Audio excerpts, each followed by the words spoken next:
All right, what's going on, my social media family? So, in my series of videos, in this particular one, I want to talk about 100% commission brokerages and why people should strive to look at 100% commission. Now, if you are in a split plan, you should be getting some type of shares, some type of passive income in multiple ways, some type of stocks if you're going to take that split. Because if you're not getting any of that and you're still splitting with your broker, at some point you got to ask yourself as a licensed realtor, how much money can you justify giving away to a broker that is profiting off of your labor and you're able to do the same thing at 100%? It just mathematically makes sense to look at being 100% at some point of your career. So I've known realtors, for example, who have stayed in a split model for whatever reason. And when I asked them numerically, why are you giving this broker $20,000 a year to be hang your license with?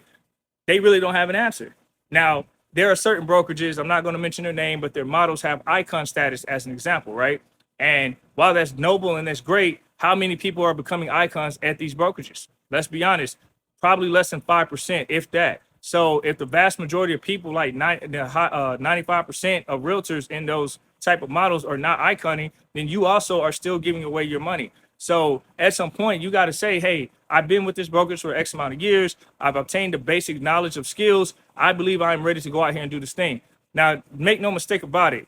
A lot of reasons why people aren't leaving, from what I'm being told by them, is 100% brokerages have no training and support. That is not true. Okay. You guys are listening to people that went in 100% and then they came back. A lot of the people that joined 100% brokerages did not do their homework. So there's 100% brokers that train, and the reason being is because they know that training is the key in the pipeline to keeping agents there.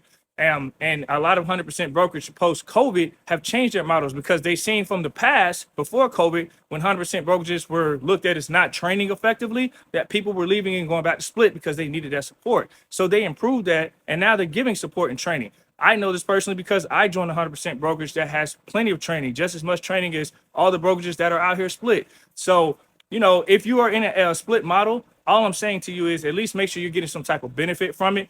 And you can also cap at a low cap to be able to be 100%.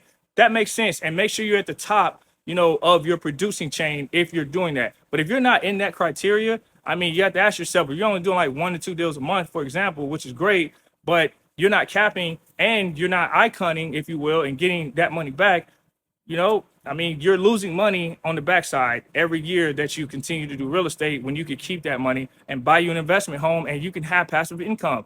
I'm just saying, think about it. You know what I mean? But hey, to each his own. It's your business. As long as you're happy, that's how I'm always say. As long as you're happy, do what you got to do. 100% brokerages, make sure you check them out. Don't sleep on them.